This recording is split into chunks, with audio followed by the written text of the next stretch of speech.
Yo, Shortbox Nation, welcome back for another episode. Thanks for being here. If you're new, welcome to the show. This is the Shortbox Podcast, the comic book talk show that brings you the best conversations about comic books with the people that put their blood, sweat, and tears into making them. My name is Badr, and I've got my right-hand man, Cesar Cordero. Hello, hello. You're very good at this, by the way. Yo, I've been doing it for a couple years, a little light work. All right, and, the guest we have with us today, on the topic of, I say this is the show where we talk comics with the people that put their blood, sweat, and tears into making them. True. Our guest today is probably like the living embodiment of that. He's been putting blood, sweat, and tears into writing award-winning comic books for over 2 decades now. His name is Jason Aaron, and he's the His name is Jason Aaron, and he's the highly respected writer of some of the most recognizable characters in comics, such as Ghost Rider, Wolverine, The Avengers, and award-winning creator-owned series like Scalped and Southern Bastards. His landmark 7-year run on Thor featured the headline-grabbing adventures of Jane Foster as the Mighty Thor, and his 2015 Star Wars series became the best-selling American comic book in more than 20 years. And not so surprisingly, the list doesn't stop there. When you've got over 20 years of comic writing under your belt, that list I shared is just a mere warm-up to the rest. How about, instead of talking about everything, how about we just talk about what he's doing currently? Let's do it. At the time of this recording, he's no longer a Marvel exclusive, and he's spreading his wings so much, you could probably find his feathers and beard hair in your local comic shops right now. Love it. Because at the time of this recording, he's currently writing not 1, not 2, not even 3, 4, or 5th. I knew you'd appreciate that. That's real good, isn't it? I knew you'd appreciate that. But Jason is responsible for writing and contributing to 7 different titles and series across multiple publishers. Cool. We're talking Batman Offworld with DC Comics. He just wrapped up a 3-issue story arc in Action Comics. He's writing his own creator-owned series, Once Upon a Time at the End of the World, for Boom Studios. He'll be writing an Uncle Scrooge one-shot for Marvel Comics. Sign me up. A new Berserker spinoff for Boom Studios. And he's also among the list of creators contributing to the new EC Comics relaunch for Oni Press in July. Take my money. Whew. All that. And I still haven't even mentioned the reason he's here today. See, if you don't mind, I need a breather. I need to take a sip of my drink. Do you mind sharing what else Jason Aaron is writing? That's debuting shortly. The freaking Teenage Mutant Ninja Turtles, man. Come on now. His run begins June 5th, 2024 with Teenage Mutant Ninja Turtles Alpha #1. So please, please freaking jump on it as quickly as possible. Lord knows we will. Oh, absolutely. Look, Ben already knows. Be doing your heavy work, man. Freaking yeah. I insert those sentences and you're sweating, buddy. Oh my God. And of course, save the day as I usually do. Where would I be without you, man? Where would I be? Shortbox Nation, without further ado, let's give it up for Jason Aaron. Whoa, Jason. Applause, well deserved. Hey, man. Welcome to the show, man. How are you doing today? That was quite an intro, quite a mouthful. Did you feel uncomfortable the whole time? No, not at all. I don't know. The only thing I'm going to correct you on is I don't know that I put blood, sweat, and tears. I definitely blood and tears, but I keep the air conditioner cranking in my house, so well done. I try to avoid the sweat part of it, but all right. Certainly plenty of blood and tears. There we go. Just no sweat. I guess like in this point in your career, I guess just to bluntly ask, are comics hard for you? Like, does it like come easy for you at this point? Like, I imagine when you've been doing it for 20 years, you've already achieved the 10,000 hours of perfection, like they say. Like, does it just come easy to you now? No, I mean, yes and no. I mean, it should never come too easy, right? I think if it comes too easy, you need to stop and ask yourself, like, should I be pushing a little bit harder? So I don't think you ever want to take it for granted and feel like, okay, I got this. I know what I'm doing. I mean, a level of confidence is good, right? And I feel like I've developed some of that over the course of, like you said, about 20 years. So yeah, I mean, I never struggle to sit down and feel passion and love for what I do every week, right? But every job is different, every character is different, every company is different books present different challenges. So yeah, I mean, there are times it's still hard to figure out the voice, for for characters like the Turtles, who I've read for years, but I've never actually written before. So that part of it still takes work. Do you have and I'm just going to keep going with that. So you mentioned the voice, right? What is it like when it comes to the ratio of projects that you seek out versus the projects that you accept, maybe more or less to put food on the table? Like, is there a difference? Does the voice come into play? Like, you're like, oh man, I'd love to write in that character's voice, or, ooh, I feel like this would be a challenge to write in that character's voice. Like, where does that all come into play? This is sort of like a arena I'm not very well familiar with. I think a lot of our listeners would be interested to know too. I mean, just in terms of, projects I sign up for, yeah, it's a mix of things I seek out or things that sort of fall in my lap. Especially these days, I think, since I came out from under my Marvel exclusive, there's been a lot more of those projects that just sort of pop up. That the phone calls I get out of the blue. Turtles was one of those. Uncle Scrooge was one of those. Like a lot of the stuff I'm doing now. Batman was something I, actively pitched and sought after, but most everything else has just kind of come along.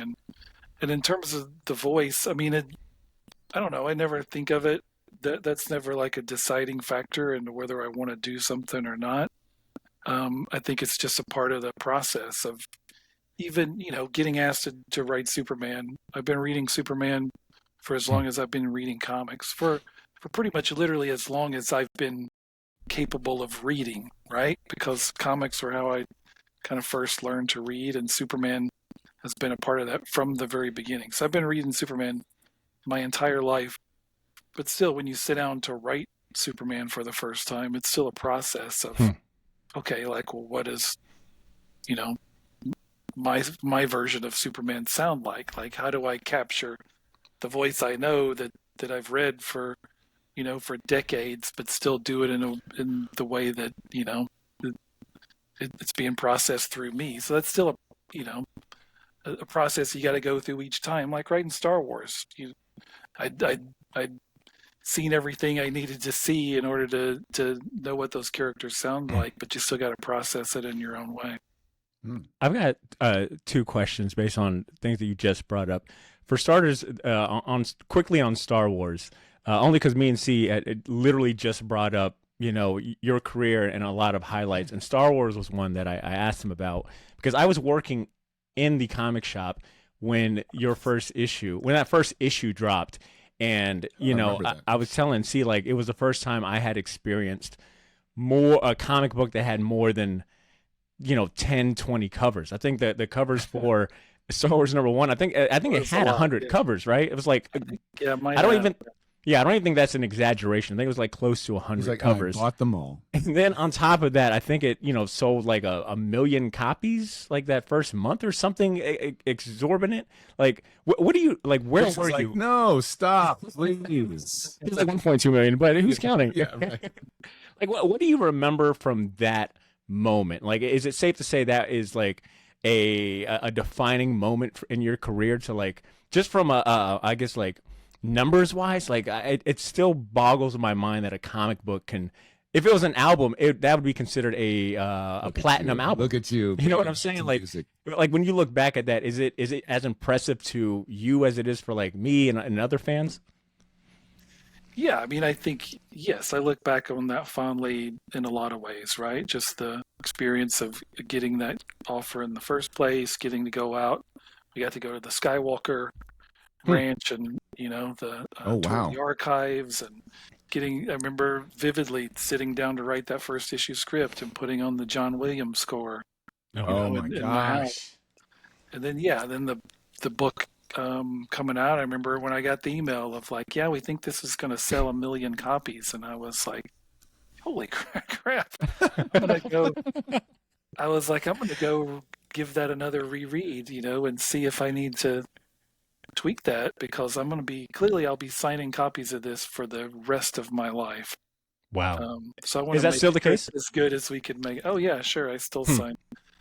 I think it's going to take me forever to possibly sign them all, to sign all 1 million. Well, I don't think this is I don't think this is hyperbole, and I don't think that you are will take offense to this, but your stuff on Star Wars is right up there with the Archie Goodwin, Al Williamson stuff, man. Like I enjoyed it, and also I kind of want to say thank you for the goddamned, because I do enjoy reading scripture, and I do like different kinds of takes, and I have never seen what you've done with that book. I think, was it R.M. Guerra is the artist? Yeah. Yes.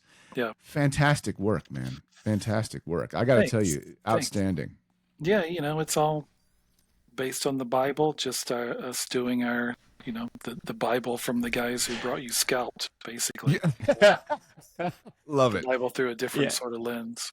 Yeah, it's good stuff.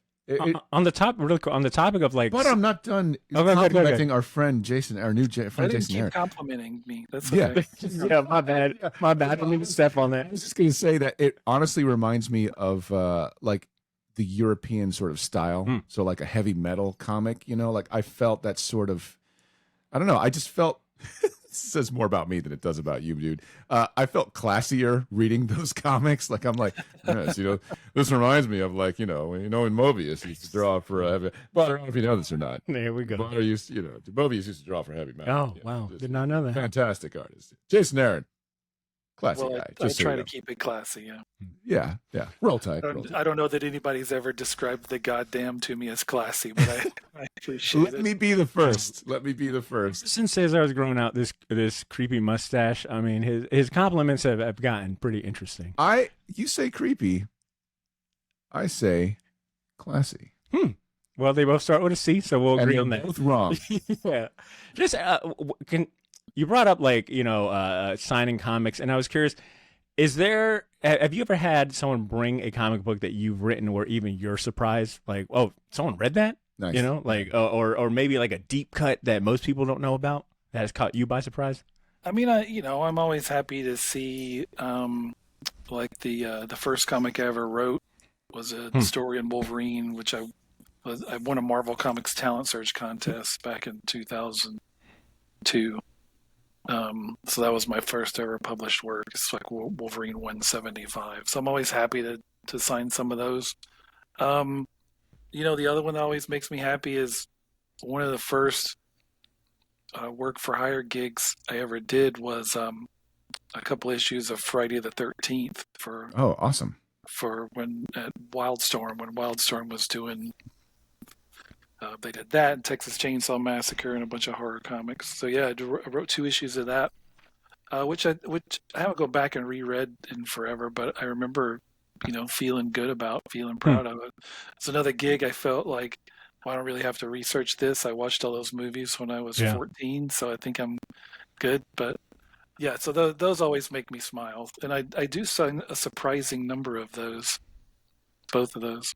Do you still feel that same sort of goodness after doing a project? Like you're like, man, like, yeah, I'm proud of that, man.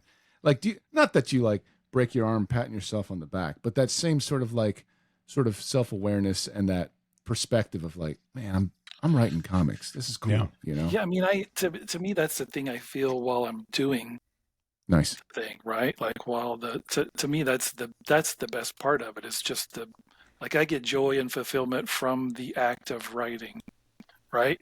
Even when it's difficult, when it's challenging, when I'm struggling with something, and when I'm, it feels like I'm banging my head against the wall and I can't figure out this scene or this character or whatever. Like that part is still, it's just sort of a fundamental part of my being, which I don't feel like is too lofty of a way to describe it, because there was a time. Years ago when I hurt my back and I was kind of laid up and high on pain meds for a while, and I couldn't write anything for a couple months, and I just felt really just deeply, deeply broken. And then it was the first time again in my, in probably 4 decades when I went a whole month without writing anything, right? So I just felt like I'd forgotten how to breathe. Wow. So that is just a thing that gives me joy and happiness in life, is the act of writing, regardless of, even if it just went in a shelf and nobody else ever read it, right? Like I felt good making the thing, reading the thing, put it away, move on to the next thing. I am lucky in that it doesn't go in a shelf, that it gets sent off to some of the most amazing artists in the world and becomes these gorgeous comics. So I love that part of it too, the collaboration. I love it when it comes out and fans react to it and I get to travel and go to conventions. All that stuff is great. But to me, really and truly, the deepest, most rewarding part of it is just the actual act of writing. You can tell, man. Yeah. I gotta say, you can tell that you have that mindset in your work. I mean, it's probably what makes it fun to read your stuff, because it's like all the little stuff that you put in. For instance, and this is deep cuts, ladies and gentlemen. Maybe not so much, but Wolverine's a pretty mainstream character. But I'm just saying, I was waiting for something deep cut. I know. It said Wolverine. Yes, he's pretty mainstream, obviously. Ears. I mean, I've got some deep cuts. I feel I like would say it's not usually one of them, but well, I enjoy that one during your run where our boy Yannick Paquette is drawing fantastic. Also, he put bangs on Psylocke. Outstanding choice. But you mentioned like something in the book. I was just refamiliarizing myself with some, and I was like, Dunwich Hospital, and I was like, ha, Lovecraftian reference there, and I just felt like, not that, like, obviously everybody knows who H.P. Lovecraft is, right? But the idea that it's not really part of the story, but it's like sort of like a wink, like it's like, hey, like, I know what's up, and like you were talking about Friday the 13th and growing up with those movies, and it's like, you can tell that it's not just a job for you, right? Like, you get fulfillment from it. So it's cool. And I guess my question would be, because of that, if I know that the Turtles initially started off as sort of a tribute to Frank Miller, and essentially there's Easter eggs within that very first issue that straight up reference Daredevil. When you are going, I guess, is it possible that we'll see something like that, where, like, not necessarily an Easter egg, but more or less that same sort of like appreciation of the source material, and maybe that's sort of like, yeah, guys, I did my homework, I know what I'm talking about, sort of ideas. Are we going to see some of that stuff? Yes, yeah, in short, without yes, spoilers, absolutely. yeah. Yeah, I mean, I've kind of made no secret of the fact that my relationship with the Turtles started in those early days with that original series. I was kind of the perfect age for it, the perfect mindset. I first got into comics in like early mid '80s, and was still a fan of just all the action movies of the '80s. So much of the good, it was great time to get into comics, right? Because of stuff like Frank Miller's Daredevil and Dark Knight Returns, and and all the explosion of indie comics, which I bought up all that stuff. First Comics, Eclipse, Eternity, like any of those sort of Nice, yeah. stuff, I was all over. So I was very much, all the stuff that was going into Eastman and Laird, into their brains to create the Turtles. I was into all of it, right? I was eating up all of it. So that to me is still like the defining time for me in regards to those characters. Certainly, with what we're doing in this new book, we're taking into account a lot of what's come in the 40 years since then, right? In particular, the last 150 issues of the IDW series. This is not a reboot. It's just a relaunch. We're taking all that stuff and moving it forward. But to me, really moving it forward is in some way going back to that very, very beginning, and trying to capture some of that grit and flavor and tone of that original series. So yeah, I think you'll see my take on some of that same stuff that went into that original stew back in the day. Just if you don't mind me taking just a quick step back, do you mind telling us how you arrived at the opportunity to write TMNT? In the intro, I listed off 6 other titles that seem to be like varying in scope and characters and publishers. Like, aside from the very obvious opportunity to write TMNT, I imagine like that was probably enough right there. But can you talk about how the opportunity presented itself, and what about this opportunity really piqued your interest, like outside of just being a fan of TMNT? Was there anything in particular that you wanted to explore, or a story that you wanted to convey with the Turtles? In short, I got asked to do it, right? Okay. And I was kind of right away intrigued. And then again, it's one of those gigs, like I wasn't walking around with a bag full of Turtles pitches, right? Hmm. It kind of what hadn't crossed my mind of like, oh yeah, that's a gig I could vie for. But then it popped up and it was a possibility. And sort of like with a lot of the things I've done over the years, like Star Wars, like Thor, those weren't jobs I was chasing. They're opportunities that came along, and I realized, yeah, I think you know what? Like I think I see what I could do with this. I'm excited about the chance to make my mark on this. With Turtles, I had been a fan a long time.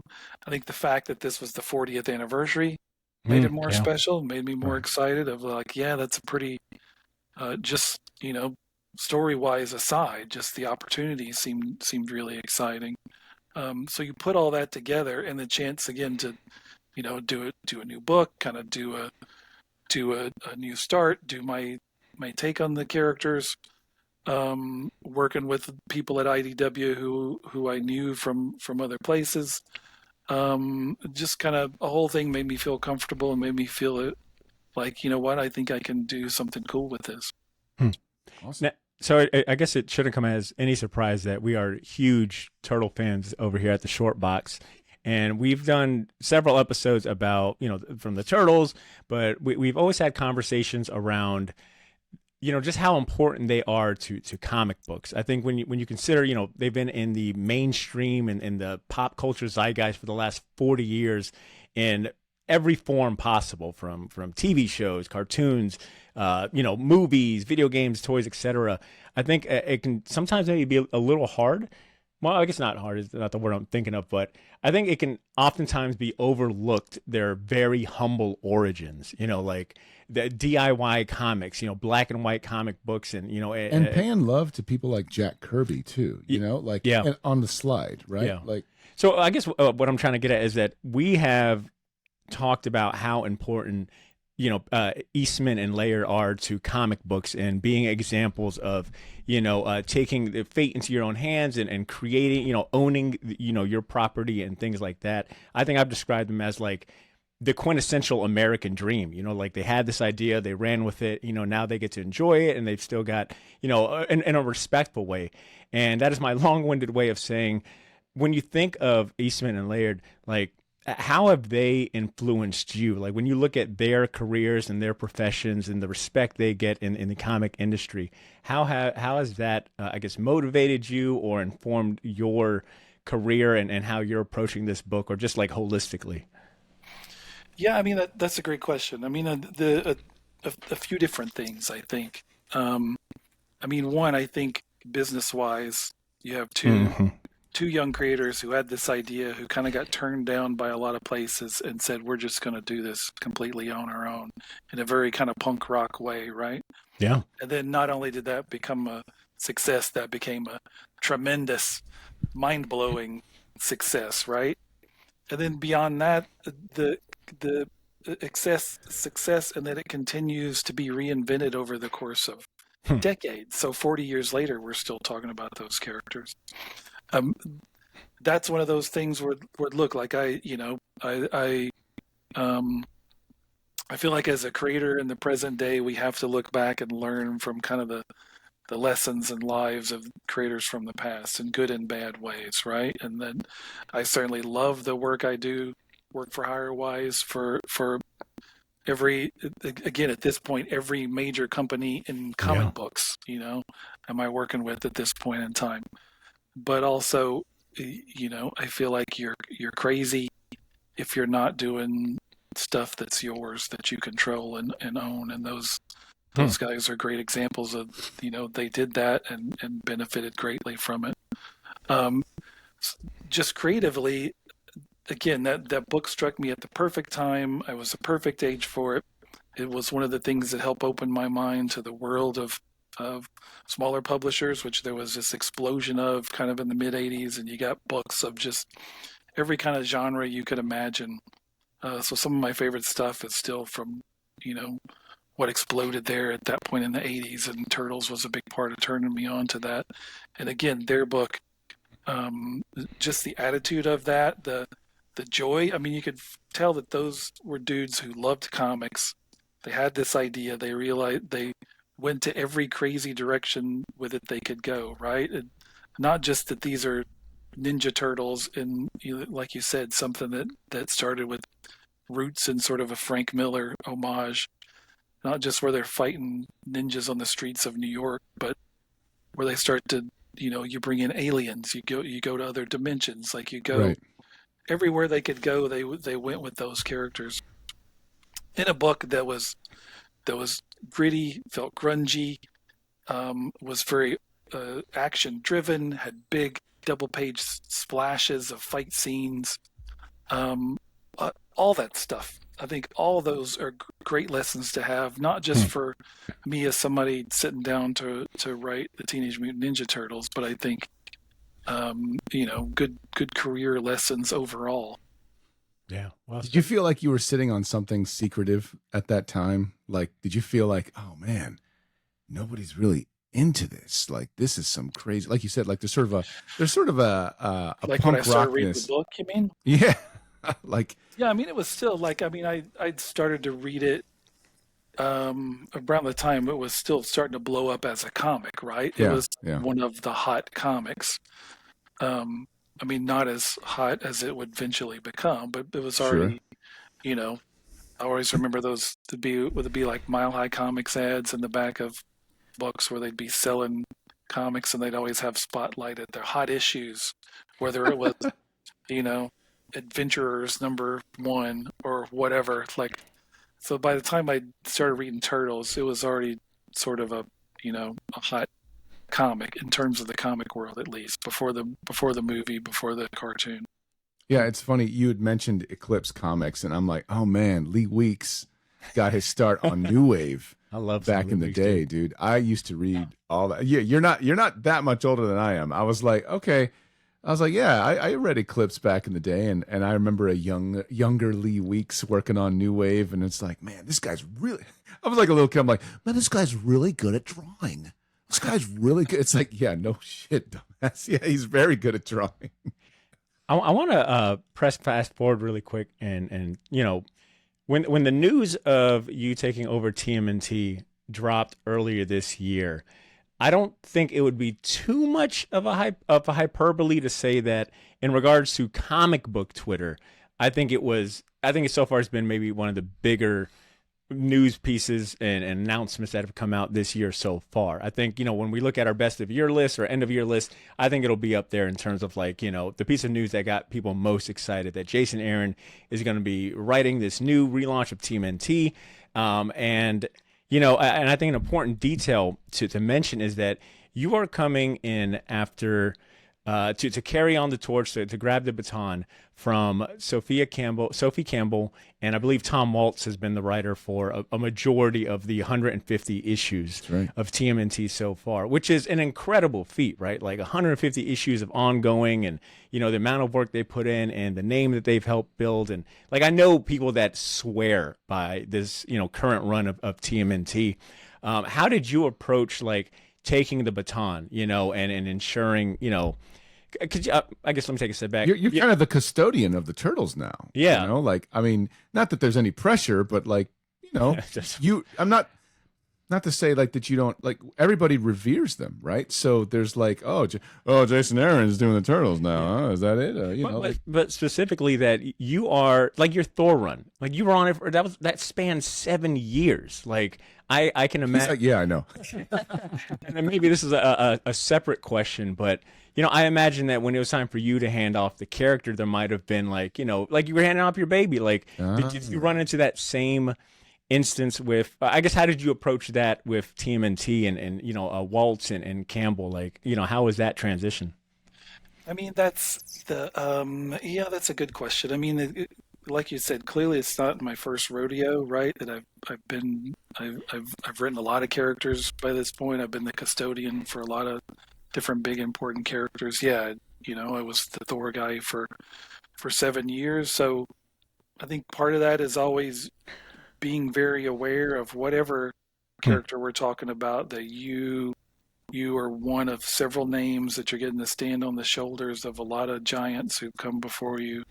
When it comes to Thor, that goes back to Stan Lee and Larry Lieber and Jack Kirby and through Walt Simonson and so many great names, right? So you're still just the guy for that period of time, and you do what you can, and you say what you want to say with these characters, and maybe you break them a little bit, but you try to leave them in relatively the same shape they were when you found them, and then you pass it off to whoever the next person is, and that'll be the case for longer than any of us are still alive, right? These characters will continue to be featured in stories in one form or another. So I think it's one, realizing like taking ownership as much as you can, but also remembering that you don't own any of this, and you're just a drop in the bucket in terms of the overall life of these characters, and you just gotta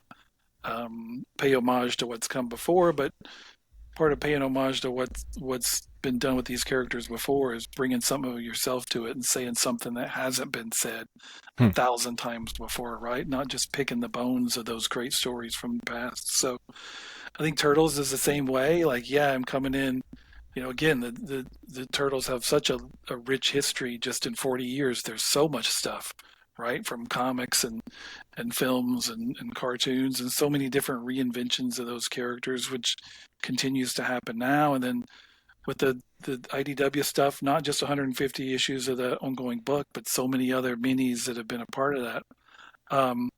And the Tom Waltz, who's written, like you said, most of that IDW run, is still a big part of things. So Tom's a great resource, been super nice, super helpful to me, and a guy who knows way more about the Turtles than I probably ever will. So some of it's everybody at IDW and everybody involved has been super great, super easy to work with.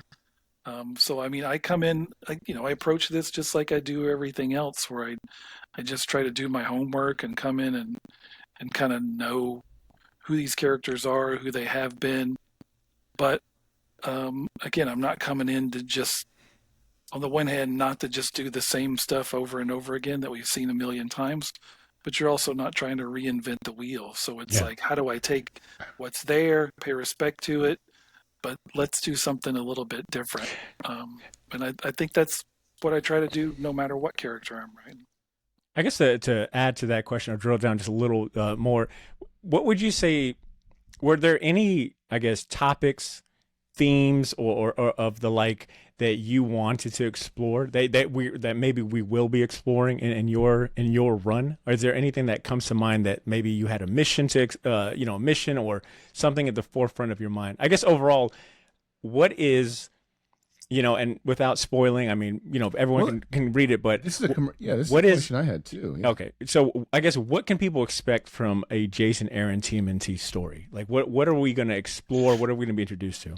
Yeah, I mean, I think there's a lot of themes that will run through the course of the story. Some of them I don't want to nail too specifically because it might kind of give stuff away. But I mean, I've kind of talked a little bit just about character-wise, like trying to put these guys in a place where I think of it, at least metaphorically, like they've hit 18 or 19, not saying they're literally that age, but just character-wise, in terms of life journey-wise, they've hit that point where they've been through a lot in life. You like we all did when we were that age. You start to feel like you know who you are to some degree, and maybe you do. Maybe in some ways you'll be that same person you were when you were 18 forever. In some ways, I'm that exact same guy. In other ways, I couldn't possibly be further removed from that guy. Right? So it's you're still so much of yourself you're trying to figure out, and you may think maybe you don't have any idea So that's such a pivotal point in all of our lives. I think you only realize that more and more, like the further you get away from that point. So some have to put these characters in that position where they've kind of, this book picks up a year after the end of the previous volume, a year after Sophie's issue 150, which has also amazing stuff in it. We won't spoil, but we do the typical thing with this kind of new volume where the guys have gone their separate ways. They're split up. So when we pick them up, they're each in a different location, involved in a very different kind of story, and it helps us drill down into kind of who each of these guys are at this point in the time. Before we do the thing of bringing them back together and then seeing, since these guys have sort of pulled in four different directions, how easy is it to come back together and be the sort of one fighting unit they need to be in order to face this new challenge that comes along. So a lot of it, again, is kind of going back to, it's called Return to New York, which has a lot of different connotations to it, Nice. right? It's not just a return geographically, but it's also, in a sense, a story about, can you go home again and have it be the same as it used to be? And if it's not, what does that mean for you going forward? Do you have to figure out a new way to do this? So, wow, heavy. I was going to say looking at titles like Southern Bastards to Thor to even The Goddamned, these are all super good and tonally different. You had mentioned something earlier that I kind of made my dog ear perk up a little bit. You said breaking characters and then kind of giving them back, and after you've sort of put them back together, or leaving them the way you found them, sort of thing. When you think of the ingredients that make up a good story, or not perfect story, but a good story in your opinion, what do you think of? Like, is that something that crosses your mind? Because as far as Badr and I were talking earlier, it's like you have pretty much tackled every form of masculinity in your career. every form. Thank you. Yes. But at the same time, what does that mean? Like what makes a man, or in this case, what makes a turtle? In this instance, like, are there levels of masculinity or levels of breaking a character that you're trying to explore? And I don't want you to spoil anything, but I'm more interested in your process as far as what it comes down to regarding, creating the ingredients to the special sauce that makes a good story.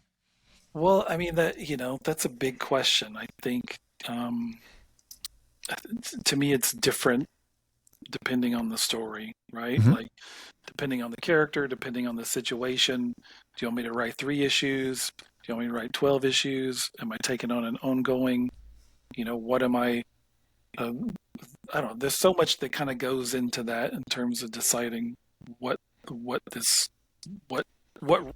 parameters you have to work within, right? Then it's the question of, well, what do I have to say about whoever this character is at this point in time? I think with Wolverine, over the course of, I also wrote that character for like 7 years. I said a lot of different things about that character and then kind of different phases of my run on Wolverine, and from stories of just the lone guy stabbing people a lot, to him becoming headmaster of the school and becoming sort of a father figure. And I think with Thor, I had a lot to say about that character in different phases, and then you bring in the Jane Foster part of it, and so look at Punisher and the Punisher Max book I did versus the most recent Punisher book I did. So some of it is just what are you trying to say with this particular story? It depends. It depends on what speaks to me at that point in time, I think, again, based on my experience with that character, the state of the world, the state of me personally, like everything kind of flows into that, right? Like you have to, again, whatever character, whatever book we're talking about, I mean, I have to have some sort of personal emotional connection to it to put in there, whether I'm writing about gods or, mutants, or talking Ninja Turtles, right? Like Hmm. it has to resonate with me in some way. Or otherwise it's not going to resonate with anybody else. So I think there's just a lot that goes into that. I think it, again, which is part of what keeps this job so interesting and exciting, and that every week it's a very different sort of challenge, right? And I get to flex different muscles. Are you looking forward to some of the levity that comes to writing for the Turtles? Yeah, I mean, I think, the despite me being seen as the guy who writes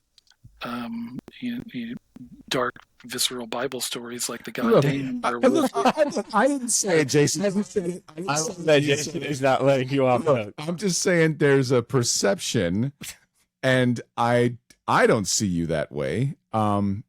Because I read some dark shit. But at the same time, there's got to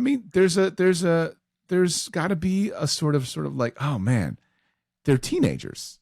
I get to tap into a part of my brain that lets me play in that world of, oh, what was it like to be immature and maybe fight with my brother over some silly things, or have this sort of like, I don't know what it's like. I don't know how to be an actual guy that protects his family, and what does that look like? So I don't know. I feel like there's room for comedy. There's room for lightheartedness. Well, I feel like I've written different books over the years that have been very lighthearted. Wolverine and the X-Men was kind of the first one of those in a big way, right? Like that book tonally was very different from anything I had done. True story. At the time. So I think some of it just comes from me. I think as a consumer of stories and pop culture, I have always, my entire life, I've never been a guy who was a nerd about one thing. I was never a fantasy nerd or a horror nerd or a sci-fi nerd or just a comic nerd. I never just loved Star Trek or Star Wars. I've kind of dabbled in everything, right? I just sort of consumed all the things. And beyond that, I love Westerns. I love Godzilla movies. So I think it's the same for me as a creator, where I want to do different things. I don't want to just. I very quickly knew, and career-wise, like my initial successes were writing a lot of kind of dark, gritty, stabby, shooty sort of books, and I still love that stuff. And I think I still have plenty of stabby, shooty books in me left to do. But I knew I didn't want to do that, just that. Even though that's what gave me my career, right? Wolverine and Scalped, and the other side was a war book. That's how I kind of got into the party. I never thought like, okay, well, I've had success doing this stuff. Let me just keep doing more of that stuff forever. I think I would go crazy that way, or I'd just hit, that's an easy way to like burn myself out. Is I just have to do different things because, again, that's just sort of the way the machine functions. I think the way. It's how I intake stuff, and that's how it comes back out in the writing process.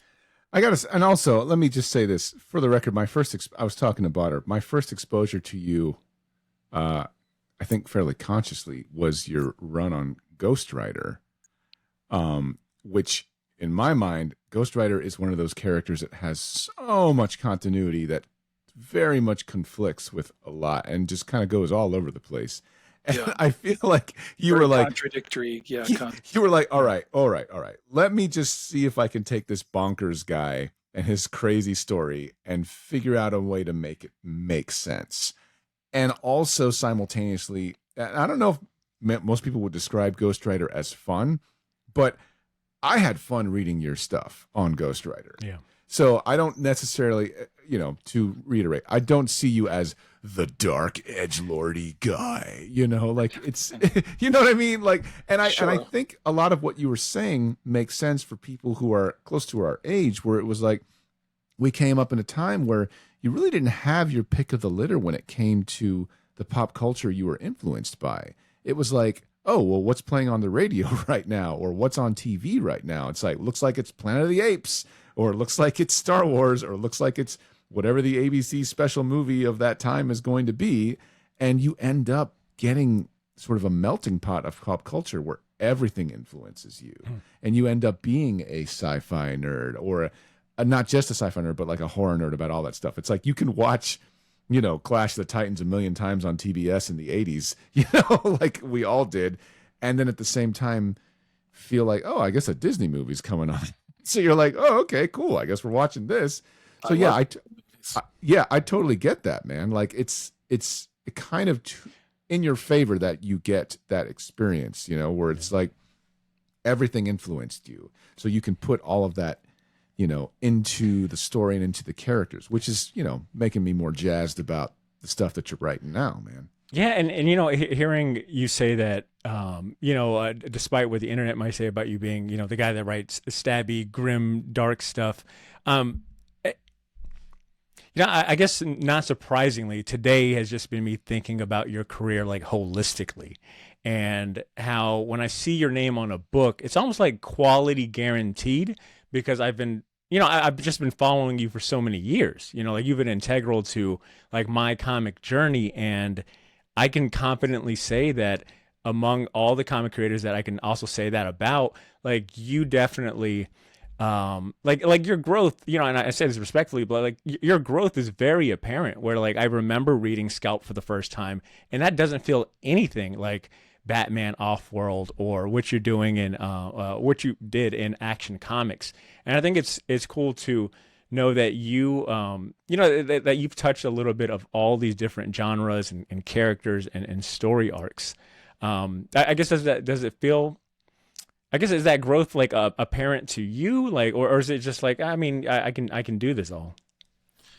Yeah, thanks. Yeah, I mean, hopefully you're always growing, right? Like I've been doing this 20 years. Hopefully in another 20 years, I'm continuing to grow and learn. Like I never hit the point where I'm like, I just want to be in cruise control now and just, keep milking the same thing that I've been doing for 20 years. I want to continue to grow and spread my wings. And I think, I think that's how I've always looked at my career, how I've always wanted it to be. I think if anything, that's only gone up to 11 in the last year. And then once I kind of stepped away from Marvel, or at least was no longer exclusive to Marvel, and I've still been doing stuff for Marvel, that I was able to spread my wings, not just in terms of the number of companies I was working for, but again, accept all these different exciting opportunities that have come along. So that led to me over the last, few months, especially jumping from a ridiculous array of characters, right? From one to the other, most of which you know about, some of which you still don't. But there was multiple times I would stop myself in the last few months and be like, I can't believe I'm getting to go from, writing Uncle Scrooge to writing Batman to writing Superman to writing, this next guy I can't tell you about yet, to writing the Turtles. It was just kind of this staggering assortment of characters that made me infinitely happy, made me very, very busy, but also filled with constant joy. And then getting to do every one of those characters, they were so different. The stories that I was doing with them were so very different. That's kind of what I want to continue to do all the time, right? Is that just being able to switch gears from week to week like that and check so many different boxes of characters I'd love to write, different kind of stories I'd like to do, different cool opportunities. Like this has been, to me, sort of a gluttonous version of that, even being, 20 years deep in my career. It feels like I've never had the wealth of toys to play with that I do right now at this moment in time. Wow. And again, some of the couple of the biggest ones, on that kind of level, same level as Turtles, we can't even talk about yet. But later this year, you'll be like, oh, okay, now I know what he was talking about. Yeah, that's funny.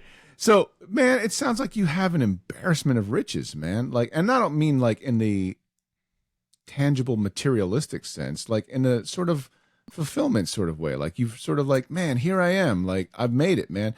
And like I've got to the point where I'm able to be that guy. I'm the Swiss Army knife of writers, where it's like, you want me to write Scrooge? I got you. You want me to write Batman? I got you. I think you just described that pretty well. Yeah. And I don't mean that Jason Aaron, the disrespectfully. Swiss Army knife of comic writing. I mean that I'm in the military. Like we use all kinds of multi-tools. I mean, like for real. So the idea of you achieving sort of like a contentness when it comes to like, yeah, I'm not feeling myself, but I'm enjoying where I'm at in my career, where people look at my name on a book and they say, okay, that's a name that's synonymous with quality. He can throw the ball. He can freaking throw that kind of ball. So I guess I would say, when it comes to artists, do you still feel that way? Like when you're like, yes, I got this. Like, how does that work? Like, do you like, hey, can I suggest a specific artist for this story I'm telling? Or I don't know how the process works. Or do you got to come knocking on your door? Like, Jason, please put me on the map, man. Yo, put me on the map, son. Like, is it to the point where you're like, oh, wow, yeah, it'd be great if I could work with this person. And they're like, Jason, done. Don't worry. We got you. You know, like, I don't know. Like, what is it like? I mean, it really depends. It depends on the company, the book, the situation. I mean, yeah, I work with so many amazing artists who I don't know, who I've never met, who live overseas. And sometimes I'll go to a convention, in Italy or wherever, and I'll meet 4 artists that I've worked with before. We've never met face to face. Other people like Cliff Chang, who's drawing issue 3 of Turtles. Mm-hmm. I've known about as long as I've been in comics, right? I've been friends with Cliff for probably almost 20 years at this point. This is the first time we've ever worked together. We've talked about doing it many times over the years of like, oh yeah, we'd love to work together. What about this? What about that? It just never worked out. Now finally we get the chance to do something together. So it kind of depends. There's so many different amazing artists in comics and so many people you see at conventions, and I try not to be shy about saying, oh yeah, I love your work, love what you did here, love what you did there, love to work together, if you ever want to. Tell Daniel Warren Johnson, I tell that all the time. I'm also like, man, look, I understand he has no incentive whatsoever to ever want to work with me, right? He's doing quite well on his own. He should probably continue to do that, but also make it clear, oh, hey man, you ever want to do something together? I'd love to. So it just depends, it depends. I've never been one of those people where I just kind of want to work with the same couple people over and over and over again. There are definitely artists that I've maintained relationships with that would become friends, and we'd always want to go back and do other stuff together. But I also just I like for them to work with other people. I want to work with other people. It's to me, that's part of the fun of the process of figuring out like, what is this book going to look like if if I do it with this person versus that person. So I mean that's part of the fun. Yeah, it's sort of like you're almost like a curator. Like it's kind of neat, man. Like this is cool. Like I'm glad that we got a chance to sort of shed light on that. Yeah. Oh, go ahead, I'll just say, I think for me, just in terms of what you mentioned before that, in terms of, feeling like I appreciate you saying you see my name on something, you feel like it's going to be good. That makes me very happy. But no pressure, dude. Right. That doesn't mean because you like the last one that the next one's automatically going to be good, right? Like you still have to do the work. I feel like I'm happier with my own work when I'm reading more comics, right? Like when I am doing the work to make sure that I have clarity in regards to whatever that project is, right? That I've got to see it clearly in my own head before I can translate it onto paper, before it's going to translate into the mind of whoever is going to draw it and all the other people involved with it. And sometimes it takes varying levels of work to get that clarity, right? Like clarity in terms of the tone, in terms of the look, in terms of the colors, in terms of the voices for the characters. Like the more I have that sense of clarity, the better off it's going to be in the long run. And that translates, to the artist too. And So I think it's that continued. You have to continue to do that work. You got to start over again. Every new project is a brand new fresh start, and that you've got to, just because you did the work on the previous one, because I did work for 7 years on Thor, that means nothing to me now. That I've still got to start fresh from whatever the next thing is. For sure. Dang, that's really interesting to hear. On the topic of artists, and actually, Jason, and I want to hear what comics you're reading, like what's on your pull list or what's in your reading pile, if you want to think about that. But on the topic of, you brought up Cliff Chang and working with different artists, I want to go back and talk about this TMNT run, because one of the more interesting things.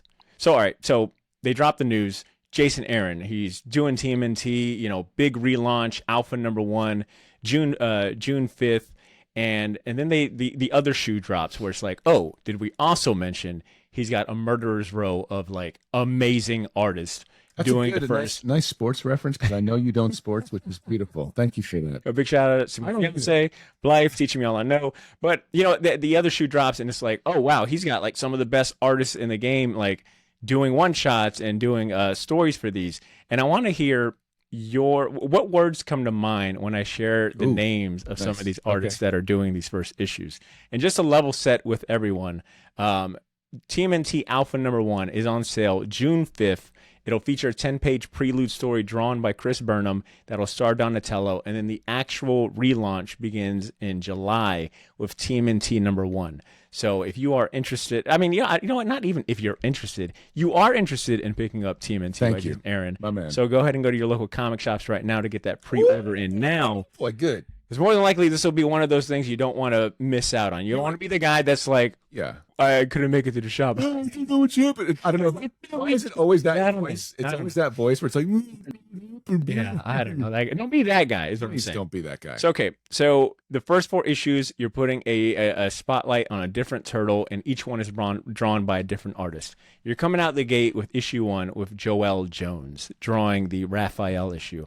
What are some words that come to mind when you hear Joelle Jones, based on what you've seen from her and with the art and things like that?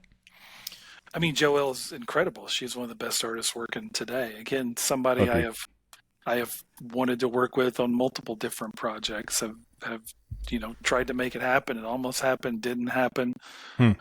So again, someone I was super excited the first time her name was mentioned, and she's been perfect for this issue. It's Chris Burnham does the alpha story, which gives you a sort of tease and kind of helps set the tone, but then Joelle's doing the heavy lifting in that first issue, where that first issue in particular definitely sets the tone. And I won't say too much about what that story is, cool.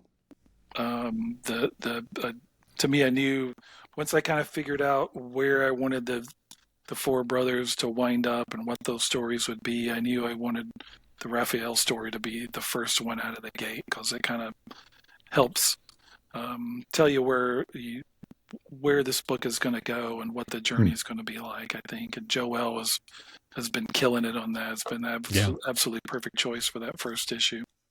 It makes sense, considering Raph is very conflicted, and with a lot of conflict, there's a lot of drama. So I could see that. For sure. All right, and then following up, so you got Joelle Jones. Well, technically, you got Chris Burnham setting that bar, but Joelle Jones coming in hot out the gate with issue 1 of Raph. Issue 2, you've got someone that I'm a huge fan of, and that's Raphael Albuquerque, following up issue 2, doing a Mikey focus issue. What words come to mind based on what you've seen from Raphael Albuquerque?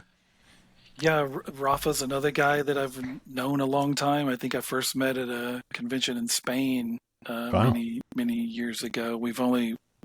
He's the only one of these artists that I have worked with before, but it was for a 10-page story, so a short story. So again, another guy I've known a long time, wanted to work with and been a fan of, known personally, wanted to work with. Finally, we make it happen. The issue he's doing, the Mikey story, in some sense, very, very different than issue 1, right? Very, very different kind of story, very different situation that Mikey finds himself in. I don't know. I think I think each one of these 4 issues are different kinds of stories that play into how these brothers are different from each other, right? Mikey's got a very different personality than Raph and Leo. So those issues, story-wise, tonally, are very, very different, but all still kind of head in the same direction in some sense. And yeah, Rafa's been doing really, really awesome stuff with the action in that issue in particular. Good to hear. All right, and then for issue 3, you've got Cliff Chang jumping in with my favorite turtle, Leonardo. Same. What can you say about Cliff? Again, Cliff, another guy I've known for a long time from his days when he was doing stuff at Vertigo. I mean, another one of the people who's one of the best artists in comics. Like Cliff has been on my list of people I most want to work with for a long, long time. He's also one of the nicest dudes in comics. And he's a perfect fit for the Leo issue, where I think, in the same way that Leo is very different from his brothers, this is a different kind of story, a little bit darker, much more spiritual a story than the other issues. I'm really excited to see what Cliff's going to do with that. Hell yeah. And then last but not least, and just focusing on these first 4, Chris Burnham is coming back to draw issue 4, which will focus specifically on Donnie. What do you got to say about him? Chris, another guy I've been friends with a while. He lives here in Kansas City. Cool. He's a maniac, I think, in the best way possible, and his work looks like it's the work of a crazy person. Which makes him a perfect fit for these Donnie stories, because Donnie has been through a lot in Sophie's last arc on the book, and he's in kind of a dark place when we catch up to him in the Alpha issue, and then we more fully explore in issue 4. So I think what Donnie is going through is I think even more challenging than any of the other brothers' stories to this point in the new series, and that Donnie's is being really pushed to his limits. Chris, again, the first pages you'll see of this new series will be Chris's in that Alpha story.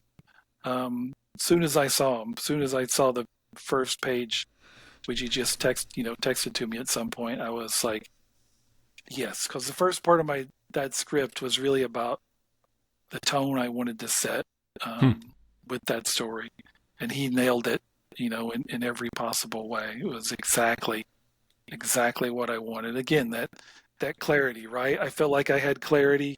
He understood that, bought into it, had the same sort of clarity. And so I'm really, really excited for people to see what Chris is doing on both those 2 stories, the Alpha and issue 4. That's got to feel good. Do you feel that? Do you know that when you feel it, like it's like, okay, we're cooking now? Absolutely, yeah. I mean, yes. I mean, but what does that mean? What does that mean in terms of a bigger picture? Does that mean the book will be successful? Does that mean everybody will love it? Does that mean everybody else will connect with it in that same way? I think you never know exactly. I just know that I have clarity about this. I feel like we're all hitting on the, we're all hitting to the full extent. Everybody's buying in. Everybody's doing their best work. This is becoming the best version of itself it can possibly be. I feel like in my experience, generally when I have that feeling and that happens, good things happen after that, right? Like the book finds its audience and connects with it, and people respond to it. But all I can ultimately control is do I feel that way? Do I have that level of investment and connection to it? And yeah, I think you generally know when that's hitting on all cylinders and when it's not. And this definitely feels like one of those cases where it is. Good sign, folks. Can I go and go on a limb here and give a prediction about? You mentioned, what does it mean? Will the book be successful? I think. God, his arms are closed. Here we go. Here we go.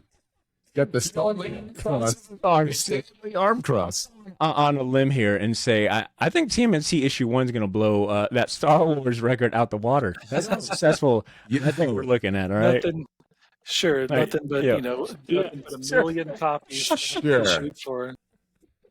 All right. We Yeah, don't have look. Loot Crate anymore to Look. help foot Oh, help wow. bill We'll for bring a it few back, hundred folks. dollars. Yeah, we're bringing it back for Not us, but it's Actually, I love that you So said if you that. guys would just order like 400,000 copies, that would really help us out.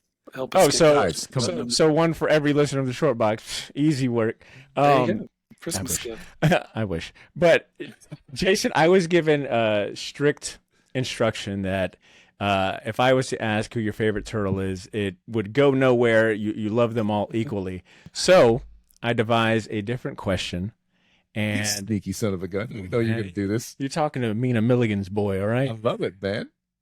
Who's your favorite TMNT supporting character or villain? How about that? Okay, that's not bad. Is that thinking outside the box? No, that's pretty good. Come on. Pretty good. That's a good question. Yeah, I mean, again, going back to somebody who first fell in love with those characters from that original book, Casey Jones, I think, is still my answer. boy. Easy. My boy. Easy work right there. I've always had a soft spot for Casey, and I can tell you, you will for sure see him at some point in this new series. Hell yeah. I'm gonna go on I'm gonna share mine, and I don't know if it's like the best answer, but I'll never forget when I seen I think the first time I ever seen Yosagi Yojimbo was the toy, was the action figure. Oh, yeah? And I remember thinking, a bunny samurai. Yeah, that's the coolest like shit this- ever. This Yeah, slaps, bro. yeah. You didn't know what that word meant, but you still said it. That's what kids say these days, right? Slaps. Yeah, I don't think I'm allowed to say it with this mustache. I See? think that's possible. Yeah. Well, I I'm calling the love police. Usagi. Yeah, I he's feel awesome. like Usagi Yojimbo and Gru Slap. are books that make me so happy I can still Yeah. read. I still read Yeah. both of them every time. Every time there's a new issue of either one of those, I am all. And that's been the case for almost the entire time I've been reading comics. Right? Nice. Like those characters began around the time I first started getting into it. And I've been Gru is reading, Sergio much Aragonis, nonstop. right? yeah. Yeah. Yeah, those, good stuff. Those books still today, like reading a new issue of either one of those today, makes me as happy as it did. That's you know, cool. Reading it 40 years ago. I mean, I'm going to say Yeah, it just see what popped you're- up. One, because I love David Cronenberg so much. So Baxter Stockman, for sure. But I like Savanti Romero also, because he's just a weird, bonkers character to look at. Like, it's like, oh, what are you, dude? Like, you're like a demon / futuristic time traveler guy. Like, that's kind of cool. All right. Okay. But yeah. I think I'm also gonna throw in Hun. Wasn't he a panda? Panda the Hun? Oh, Or yeah, something like dude. that. Yeah. I guess for me, my TMT knowledge, a lot of it comes from the video games, the cartoons, and the toys. It wasn't much until much later that I started reading the comic books. Yeah. But Jason, I kind of prelude or hinted at this question, and you just reminded me about it, saying how much you get how much a kick you get out of reading Gru and Yosagi Yojimbo. What comic books are you reading now that you enjoy? Like, because it sounds like you're on the up and up. You're still reading comics. Like, is it more older stuff, things that you grew up with, or are you reading like current comic books and monthly titles? Like, what's on your reading list? I mean, some of both, plus things I need to read for work, right? But I mean, in terms of stuff I read just for pleasure, I would say I'd, give another shout out to Daniel that I've loved the Transformers. Oh, book he's yeah. doing. Yeah. And I don't really have a connection to Transformers. Like that was not my jam Same. when I was a kid. I didn't hate them or anything, but I just didn't. I didn't come to that book with a pre-existing love of Transformers, right? So that always makes me happy when I can come into a property like that where I'm not in love with it already, and whoever that creator is gets me to be connected and invested. And so Transformers has been a great example of that. And I love the Josh Williamson G.I. Joe stuff has been really good too. Oh, Yeah. Now that one I do have more of a pre-existing connection to, and I do sure. always love G.I. Joe. But those books have been really good. And I would say a couple other Image books I picked up recently that I've really liked is and I can't remember the creator's name, but for Image, but it's Bloodrick. Oh man, that yeah. Yeah, it's so good. Barbarian in the woods kind of story. Really, really gorgeous, like a paced almost like a manga, a very different kind of slow pace to it. Really, really I think it's gorgeous art. I think it's Andrew Krinky. Crunky? I'm probably butchering it, and I apologize, but I echo exactly what you're saying. It is a Yeah, so gorgeous, simple, like kind of like deceivingly simple book. Hmm. yeah, yeah. Um, yeah, I don't know if like I loved Jindy Tartakovsky's shit. What's it called? Primal. Oh, Primal, so Yeah. good. Mm. Oh, So it everything gave me some of Gendy those. Karakovsky does is so fantastic. Yes, but yes, I mean, I love Samurai Jack, but this to me felt like, okay, this dude's getting to do whatever the fuck he wants to do at this point, Oh right? yeah, There's oh no, yeah, So, he doesn't have to worry about restrictions, yeah. in a way I'm sure he did with Samurai Jack, where this is, sure. I mean, that show goes hard at times, like that show. That show slaps, right, Cesar? Sir, I'm over 40. I'm not allowed to use those terms. I've been informed that I can't use them. But also, I'm going to say, Gendy Tartakovsky's bringing it in with the kid stuff too. My wife and I, we watch Hotel Transylvania with our daughter, and that's also a Gendy Tartakovsky wow. joint. And you look at the character design, no idea. and you look at the humor. It's the same type of humor and character design you would see from like Dexter's Laboratory. So he says, "Welcome to the Old Guy Hour, where we talk about Cartoon Network Around here. Listen, can I say how happy I am that you brought up the Energon universe and how good it is? Because I started to feel like I was saying the obvious or picking the low-hanging fruit. That, saying how good Transformers is and Duke and Cobra Commander. But the fact that Jason Aaron is also enjoying these books only solidifies that how awesome those are. And I want to ask you a question that I've been dying to ask you. We had posed this question on most of our interviews, and we recently posed this question to Tom King and really threw him for a loop. It was Where kind can you find a Serpentor cosplay? not that. That's the last question. Sorry.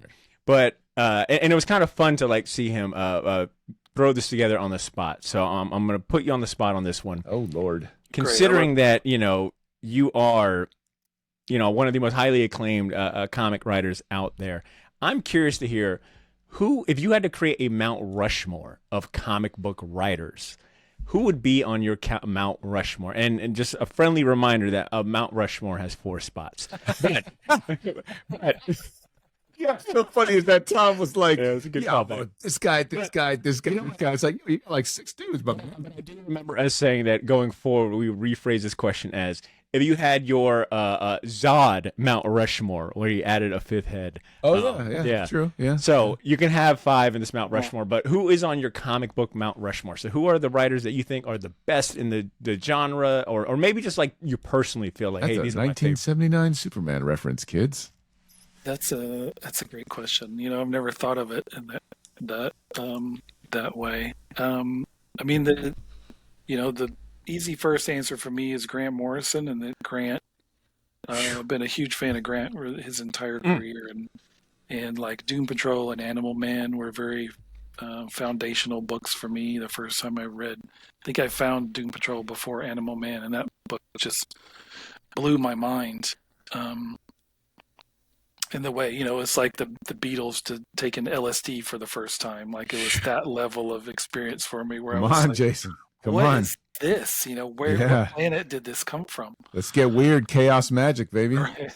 And Grant is the guy who I respect in that he has done so much different kinds of stuff, right? Like a guy who's done some of those mind-blowing, just straightforward superhero stuff, and then his creator on work has been just all over the map in terms of tone and genre, and guy who can do kind of anything he sets his mind to. So Grant for sure has a spot there. I think probably the easy number 2 for me is Garth Ennis. And then Garth's another guy whose work has been, I've been following for his entire career. Preacher was, the sort of my lifeblood for so much of that series. Grant's the guy who still has not lost a step, right? Like that dude, every new book he does, feels as good as the last one. The Punisher, his Punisher Max run is one of my favorite runs by anybody. on any Marvel comic ever. But the Nick Fury stuff he's done, and there's a new one about to come out, has just been so phenomenal. And Garth's like one of the sweetest, for a guy who wrote the most fucked up shit you could possibly imagine. Just always been the nicest guy to me. But I always feel like a kid around him. I feel like, oh, this guy's a proper writer, whatever that means. And I'm a poser around Garth. That statement dates us, by the way. I'll say that. Garth somehow manages to capture the American experience while not typically being plugged into it. You know what I mean? Like, how does he? You know what I mean? Like, how does he get John Wayne and Bill Hicks in the same comic? You know what I mean? Like, I'm like sitting here like, Bill Hicks, dude. Like, wow. Like, kudos. Like, awesome. Like, he's one of my favorite comedians, and also kind of has that same sort of like Southern fried attitude mixed with a sort of strange drug-addled progression. You know, like it's beautiful. It's really beautiful. Like, and I'm there with you, man. Garth Ennis is freaking tops, man. Yeah, don't let me interrupt. Sorry, keep going. Okay, so it gets harder now. So we got two. We got two. Yeah. Two more. I'm gonna go. I'll go back to the '70s and say the person whose work I think resonates with me most from then is Steve Gerber. Hey, the 70s all right. into the 80s too, and the '70s. There were so many guys doing such weird stuff, right? And Steve was the king of that tour, but not just weird for the sake of being weird, and there was always still heart and the pathos to what he was doing in a way that I think continues to hold up.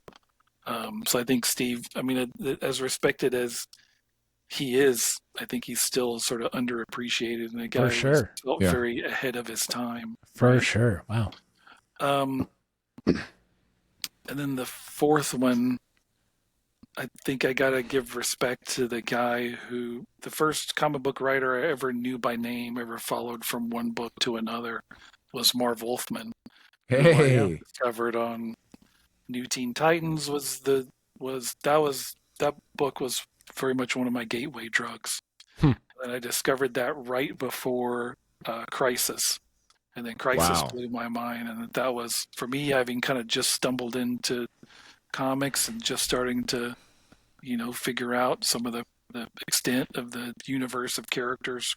Crisis hit you with that on overdrive, right? As a lot of them were being killed and wiped out of existence, it still just hit me with so much.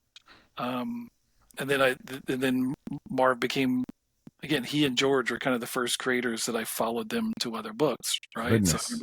So when Marv started doing Adventures of Superman, right after Crisis, and so yeah, I think Marv gets my fourth spot. Nice. That is you said two that I don't think we've ever heard mentioned on the show: Steve Gerber and Marv Wolfman. You know what's funny though about Marv Wolfman is that he is one of those guys that you're like, yeah, Teen Titans, and then all of a sudden, like head explosion, is on Infinite Earths, like leads to George Perez, leads to that. Like you're like, oh my gosh, like they're like such staples. You kind of like accidentally overlook them because they're like so ingrained in the culture. You're like, oh yeah, Marv Wolfman, of course he's one of the best. But Marv, you also got to go back and look at Tomb of Dracula, which I think is amazing. Oh God, absolutely, yeah. And yeah, with Steve, not just Howard the Duck, but I love Damon Hellstrom. Son of Satan, one of my favorite Marvel characters. Hell yeah. Okay, Jason, thank you for entertaining that list, and fantastic. Your Mount Rushmore is looking super solid. Do you want to add a fifth slot in our general Zod version of this Mount Rushmore? Was there one name that you wanted to bring on there? Sure. For the fifth slot, it's very high fidelity. I will put Mark Waid up there. I think Mark is another guy who is, in terms of a career, you can stack that up against anybody, right? And yep, agreed. Probably above and beyond anybody in the number of different roles he's had over the course of his career, and the list of characters he's had defining runs on. And again, I think a guy who, on the one hand, Mark is so in tune with comics, so in tune with these characters that he's been consuming them to such a huge degree his entire life, almost like it's second nature to him. Mm-hmm. But you can tell he continues to do the work, right? Like he's a guy who's never hit the point where he checked out and hit cruise control. That he continues to I think every time you think you know like what Mark can do, he surprises you again with this next book. You know, what he's been doing on World's Finest has been, you know, probably my favorite DC comic these last few years. Same. You can tell every page of like, this guy knows these characters better than anybody alive, right? Yeah. And is able to translate that onto the page, even when you don't, if you don't love the Doom Patrol or whoever, like all the different characters he's used in that book, he is able to get you to understand them, and I think fall in love with them just from the pages he gives you, which is an easy thing to say, but a hard thing to do. Especially in a world where some people might think they're not relevant. Like, he still keeps it universally approachable to where you're like, that's Soups. Yeah. Like, that's definitely Batman. Like, and not in a sort of like, oh, well, I need to update the character or I need to do this. Like, it's like, like you said, he knows them so well that it's like, I know what small sort of corrections and / movements to make. Like, it's a piece of music that people, when they hear it, they're like, yep, that's definitely this, you know, or that's definitely that. Yeah. And also to do a book that is, you know, looking back into the past, but is not just relying on nostalgia. You know, it is not just, hey, remember these cool stories from the past with these characters. It's still, it's got a heavy sense of nostalgia, but it's still doing new stories with those characters that we haven't seen before, and still feels both nostalgic and fresh at the same time. Paul Dini's cool also like that, really too. hard to do, right? Well said. All right, Jason, I've got 2 rapid fire questions from our patrons. And then, because I've already, dude, if it's only 2, that doesn't sound that rapid fire. It's just not even semi-automatic. It's like, we've got 2 very spaced out bullets to fire. Well, I'm sitting here like, I think I convinced Greg to let me get Jason Aaron by telling me it was going to be a 45-minute show, and we have went well and above that. So I want to share with you these 2 questions. So I reached out to our patrons and told them the deal. Hey, Jason Aaron's going to be on the show. I know you guys love him as much as we do. Who's got some questions? And we got 2 really solid ones that I want to toss up to you. This first one is from a long-time listener of the Short Box. He might as well be Short Box family. His name is Mac Jacobson, and he writes, Jason, since you have written pretty much everything under the sun at this point, is there a project you have worked on that you would like to return to someday? Don't get yourself in trouble if you can't answer that. Wow. That's a good question. Like a character that I would want to return to? I guess character or choice. Yeah. Yeah. You know, I don't. Nothing jumps to mind. I mean, you know, certainly like creator-owned stuff that I've done. There's of those. There are more things to come. But in terms of work for hire stuff, I mean, I don't. As much as I loved writing Thor, as much as I loved writing Wolverine, I don't look back and be like, oh, you know, I really want to tell this Thor story or this Wolverine story. Maybe someday that'll happen, but right now it feels, especially at this moment in time where I'm doing so much stuff, where all of it is new, I'm kind of just looking ahead to more of that. So there's nothing right now from the past that's calling to me. Okay, always forward. I like it. All right, this next question comes. You know what? See, I'm gonna let you read this one because you know this one's a special one, a special case. Yeah, I mean, this fucking controversial ass question. You know, show guy. All right, this is from our boy T Mix. He says, and I've not screened this question.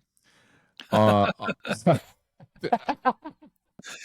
great build up. Surprise! Yeah, thanks, man. You're It welcome. doesn't feel very rapid fire so far. Yeah, this is so far. Although this is not my question. Although Thor: Love and Thunder had problems as a movie, it led a lot of casuals like myself and Badr to discover your legendary Thor run. JK, it's Marvel. Of course, Badr read it because Badr has a tendency to be a Marvel stan. Of all your other work, which do you think would be the most fun to watch on the big or small screen? And why is the answer Southern Bastards? Definitely a fan. Yeah, Okay. I love CMX for that. That's a good question. I mean, Southern Bastards would be great. I mean, beyond that, it'd be. I mean, I would love to see something happen with the Goddamned. I think Hell it'd yeah, have to dude. be some, dark adult animation probably. Cesar would be there on opening night Oh, with, dude. with an IMAX 3D. With all of my Joseph Campbell books and all of my mythology. Yes, of course. Oh, yeah.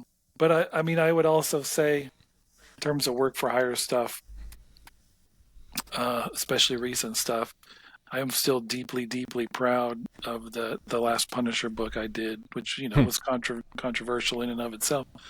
But again, going back to what I was talking about of projects that I could see clearly that came together in the perfect way, the amazing team of artists, everybody, all the pieces fitting together in exactly the right way.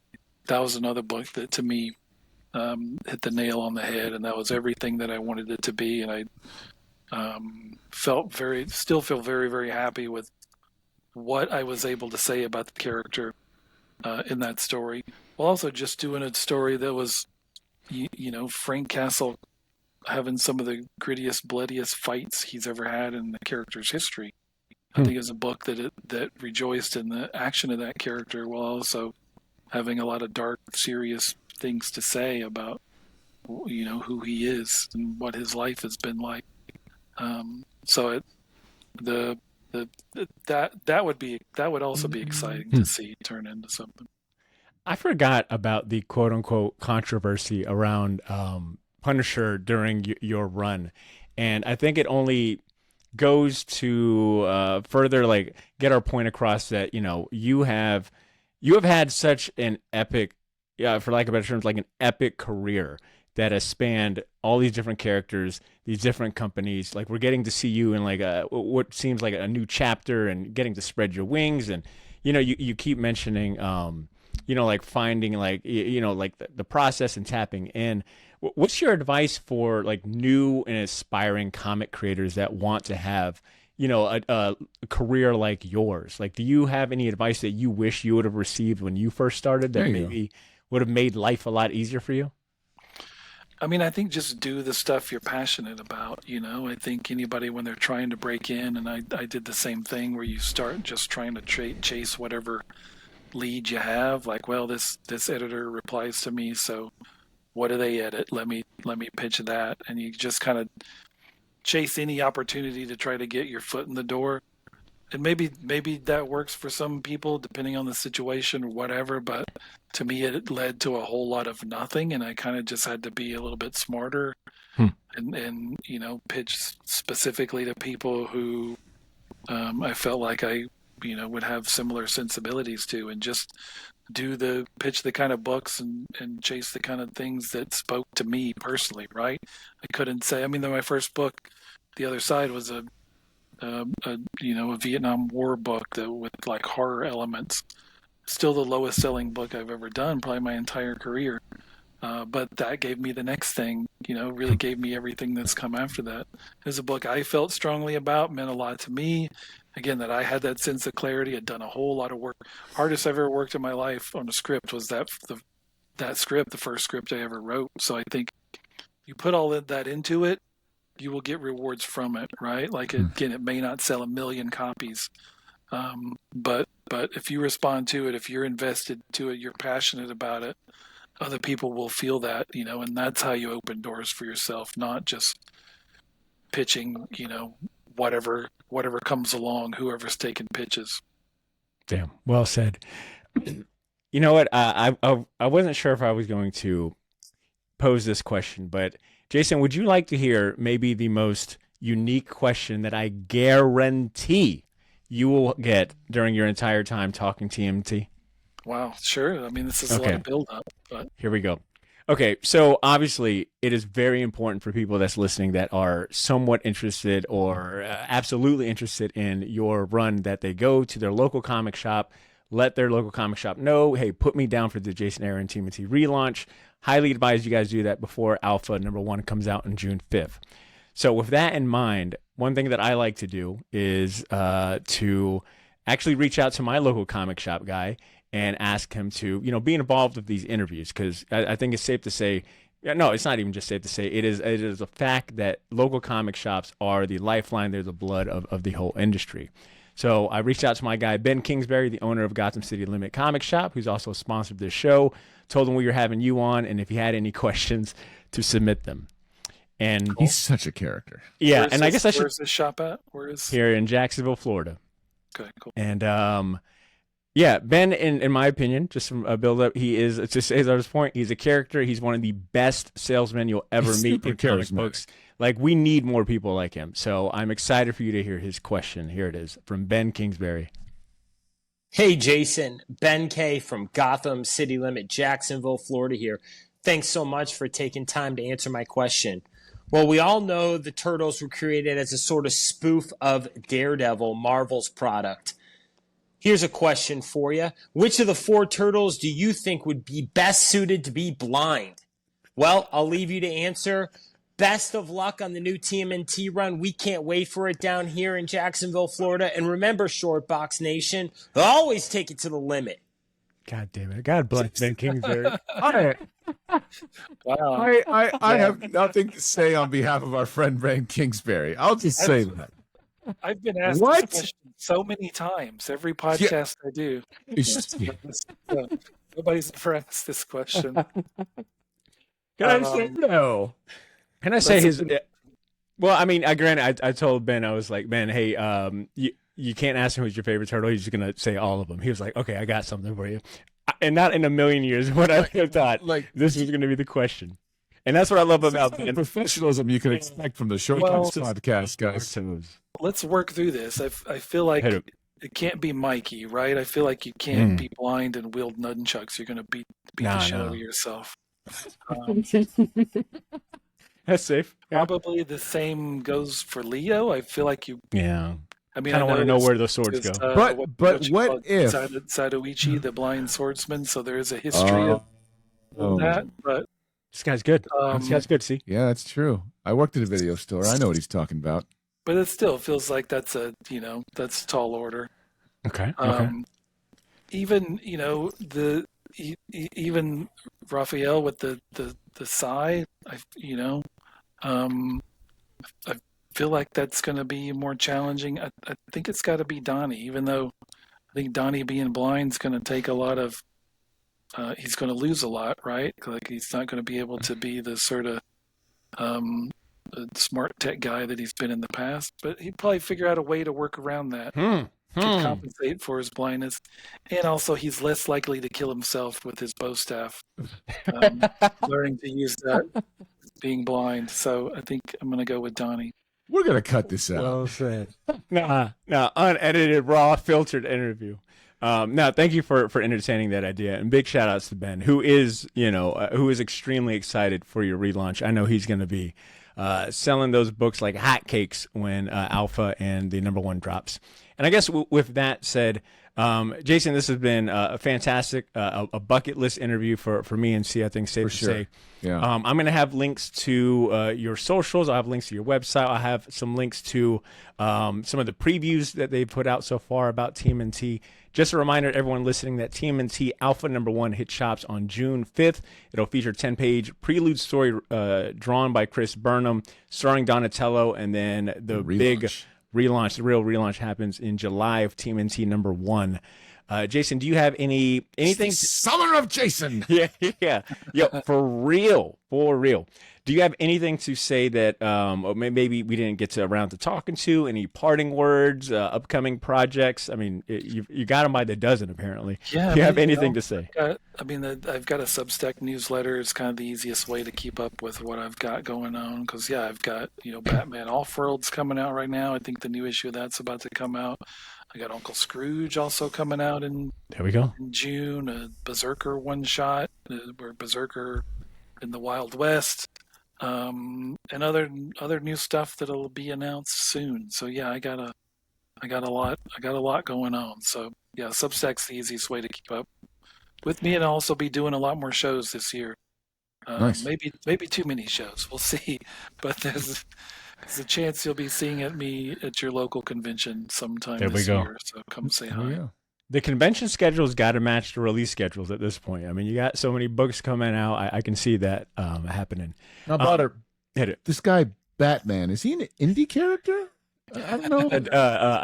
I think IDW is publishing. Oh, okay. I understand. Actually, Jason, I got one bonus question because you brought up Scrooge.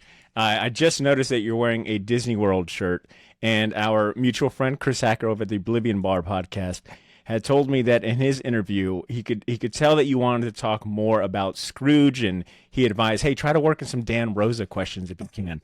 I'm going to completely ignore that advice and ask, what's your favorite ride at Disney? I mean, it depends on what park we're talking about. Ooh. Go ahead and how about why is it Star Tours from the 80s? Why is it Little World? All right, well, give me your favorite ride at from every park. Like, what is the standout? You've got to, yeah, every park. Well, look, I'll say my favorite ride at Disneyland is Pirates. I love the version of Pirates at Land, which is 1,000 times better, I think, than the one at World is nice too. But if you haven't ridden Pirates at Land, you haven't really ridden Pirates of the Caribbean. I mean, if I had to pick one for just all of Disney World, all 4 parks, Splash Mountain was my favorite as a kid. I'm excited to ride the new version of that, the Tiana's Bayou Adventure, when that opens this summer. Good answer. But of like current rides, I'd say I'll give you 2. Flight of Passage, the Avatar ride, has been my favorite for the last few years, and I still love that ride. And I got to ride it opening weekend when I had no idea what it was, right? Like, I sat down on that thing, and you're just in this room with this wall in front of you, and I didn't even understand, like, what is about to happen? And there was that moment when it went dark, and then suddenly I'm flying, and I didn't, for the moment where I didn't understand what is physically happening right now. I don't understand. And then I could look around and sort of, okay, now I get it. But there was that moment of magic where I was just, okay, like, I'm flying now. I don't understand what just happened. And new ride, like, I love the Tron ride. It's pretty short, and there's not a whole lot in the way of story. It starts fast, goes fast. It's like you're riding one of the Tron bikes, but man, it makes me happy. I fancy myself a Captain EO, man. Oh my God! Don't ever go to Disney with Cesar. In a while, have you? Yeah. No, like he said, he's our resident old ass guy. So I enjoy Captain EO. If it's been relevant in the last 2 years, I doubt it. But Jason, this has been fantastic. Thank you so much. I extend this to all of our great guests, but I definitely say this with confidence. You are more than welcome back to the show anytime. I feel like I've still got a 10 more pages of questions about everything, but I'm excited for what you're going to be doing with Teenage Mutant Ninja Turtles. Yeah, man, we both And best of luck to you, everything you got going on, man. This has been fantastic. Cool. Thanks, guys. Yeah. Yeah, man. Appreciate your Talk time. again.